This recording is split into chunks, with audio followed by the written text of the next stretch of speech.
Hey guys, Laurie here from Take 5 and Create. Look what I've got.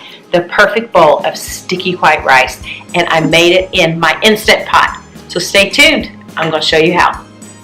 Hey y'all, this is Laurie from Take 5 and Create. I wanted to talk to you today quickly about how to cook something very simple in an Instant Pot. A lot of people have got these for Christmas or have had them for years and they still haven't unpacked them, which I cannot understand because they are life-changing. I have loved mine, almost used it probably every day since I've had it. That's how awesome it is. It's an all-in-one pot. I won't go into the details of the Instant Pot. I'm sure you can find that information somewhere else. But I wanted to start doing a small little series of things that I make in my Instant Pot that are easy, quick, delicious, better than you've ever tasted. Today we're going to start out with how to cook rice in an Instant Pot. So the very first thing that I do is I spray the inside of my pot. Now I've not seen anybody else do this, but I do it because I like an easy cleanup. So get yourself some cooking oil spray wherever. I get mine at Costco. This is my favorite brand, Kirkland Signature brand cooking spray. And I just spray the inside of the pot so that nothing is going to stick, right? Awesome. Okay, so the next thing you want to make sure you do is that your whatever rice you have, it's equal in water to rice ratio. So normally when you cook a rice on a stove, you would do about 1.5 cups or 1.25 cups, depending on the type of rice, of course, on the stove top. And when you do that, you have, because you add 1.5 cups of water, that's giving you enough water so that it can be evaporated. So you're accounting for the evaporation of the water to the rice. In the Instant Pot, you don't have to do that. It's incredible. It's super, super fast and easy. This is what I love about it. All the water that you need is equal to the same amount of rice. You don't need extra water because everything is concealed in here with the pressure cooker. All right, and the fragrance of the rice is going to be so much better. Okay, so what I'm going to do, super, super easy. So I'm going to pour 4 cups of water because I'm making a big batch of rice. Because what I like to do is I like to make white rice. This is Jasmine rice, by the way, or Basmati. Either one of these, same recipe. I like to make a big batch because I will use it throughout the week. I may make cilantro lime rice later. I may use it in a fried rice. Who knows? I just love rice. Okay, so I've got 2 cups here. I'm going to pour that right into the Instant Pot. I'm going to add 2 more cups.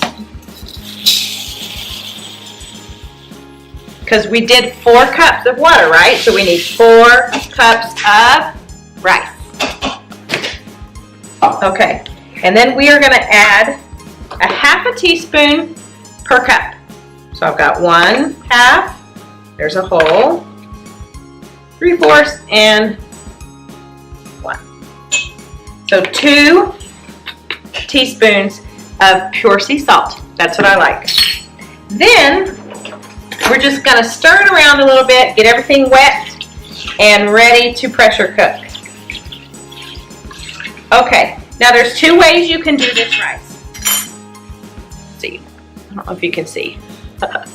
Okay, so what I'm going to do is I'm just going to put my lid on. It's got the sealing ring in it, and I have different sealing rings. I'm not going to go into all the little facets of the Instant Pot. I may do that in a later episode, but for today I'm just doing the rice, and that's the focus.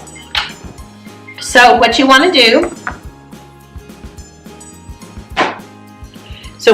is make sure your sealing ring is in. I have different colored sealing rings based on what I am cooking in the Instant Pot. Obviously, if I'm doing red beans and rice, or I'm doing eggs, or I'm doing something with a lot of scent in it or flavor, I don't want to use the same ring as I would if I'm doing a cheesecake, because sometimes that scent will get into the other foods. So I have a dessert ring and I have another ring for all the other things that I use. Okay, so I'm going to put it on.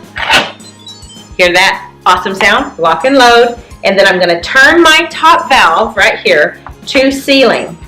Now, the newer Instant Pots have an automatic. You don't even have to fool with this. So if you're new to an Instant Pot or about to get one, get the newest version. It's a lot easier. There's a little valve on top that will rise to the pressure that it needs to rise to. Okay, but for now, there's 2 ways you can do the Instant Pot rice. You can do a 3-minute pressure cook, high pressure cook, and then a natural release for about 15 minutes, okay? So you're going to about 18 minutes total to 20 minutes total, right? Or you can do 20 minutes and then quick release. All right, it's up to you. I would probably say 18 minutes and then a quick release, but just varies on how you like the texture of your rice. So that's what we're going to do here, is I'm going to turn the pressure cooker on, and then I'm going to put it to 3 minutes, and then it will start to count down and pressurize that water and seal it all good, and it's going to cook it perfect. And then I'm going to let it naturally release for about 15 to 18 minutes and let all the rest of the air out if there's any, and we'll go from there. Okay guys, I'm back and we're going to test this out here. So I've got my pin, it's still there, so you don't want to open up your Instant Pot when your pressure pin, your floating valve I should say, is all the way to the top, because all that pressure is building in here and it is cooking that rice perfectly. Okay, so we did, it takes about 5 minutes or so for your Instant Pot to actually build pressure. Okay, so those 5 minutes aren't even included, but you need to think about that in your timing of how to make your rice and how long it'll take to get it done. Then 3 minutes after it's built the pressure, the rice will cook. And then it will beep, beep, beep, beep, beep, say, I'm done with your 3 minutes you told me to cook. And then it's going to continue to cook as it naturally releases, okay? So it naturally releases, and right now it's at 10. It counts up, 1, 2, 3, however much. So I know at 10 minutes I can naturally release it. So what I'm gonna do, I like to have a cloth and kind of, see how that steam is rising? I just cover it because I don't want all that rice juice everywhere. Okay.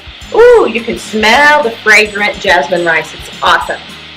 Okay, now I wanted to also tell you that if you don't like sticky rice, which is basically what this is, because all we've got is the 3 ingredients, water, rice, and salt. Then if you want a fluffier rice, you can add an extra 1/4 cup of water and a 1/2 teaspoon of butter. And I'll put that description in below for you. But also, there are times when I'm making a chicken dish, or the rice that I'll be using will be for a chicken or pork dish. Instead of water, I will add chicken broth. So it just kind of mixes up the flavor, but the ratios are the same, 1 to 1, okay? As you can see, all that steam is releasing, and when that valve drops, then it's safe to open up your Instant Pot. Also, let's talk about rinsing your rice. A lot of people rinse their rice prior to cooking, right? Well, I don't do that step. First off, I ain't got time for that. It really doesn't make a huge difference. For me, I like sticky rice, so that's pretty much predominantly what I make. But rinsing your rice keeps it from getting it, well, let's just say it takes a lot of the starches out of the rice. Did you hear that? The pin has dropped. It is now safe to open our rice. But quickly, I'll just summarize. So when you rinse your rice prior to adding it to the Instant Pot, you're removing a lot of the starches, okay? And a lot of times when you cook rice on a stovetop, it can get gluey because all different reasons. So that's why people usually rinse the rice. I don't need to do that because the Instant Pot is awesome and it's not necessary. Okay, are y'all ready? Look at that. Perfectly sticky jasmine rice. Oh yeah, and see what I'm doing, just so you know, is I've got this large fork, like a serving fork, and I use that to just fluff up the rice. It's not sticking to my bottom, there's no burn like you sometimes would get in rice cooking on a stovetop. So basically this is just ready to serve. So I hope you learned a little something new today. Here's the rice. I don't know if you can see how awesome that looks, perfectly fluffy and sticky. But that's all you need to do. It's a no-fail method. So I hope you have enjoyed learning how to use your Instant Pot to make a simple, sticky jasmine rice today. And it is perfect. And I just keep my rice in the refrigerator in my little Tupperware container, and it's ready to go for whatever meal I want to create. So all you need is your Instant Pot, whatever size you have, 1-to-1 ratio, water to rice, a little bit of salt if you'd like. You don't have to have the salt, it's optional.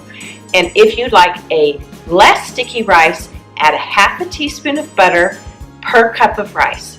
And you can interchange water with chicken broth if you'd like, but the same ratio, 1-to-1. Super easy, 3 minutes high pressure. Natural release means you don't touch anything. Let this little wonderful contraption count up to 10 minutes, up to 15 minutes. And then quick release is when you let the steam out to let that valve drop so that it's safe to open your Instant Pot, fluff up your rice, and eat. It's just that simple. Hope you'll follow along.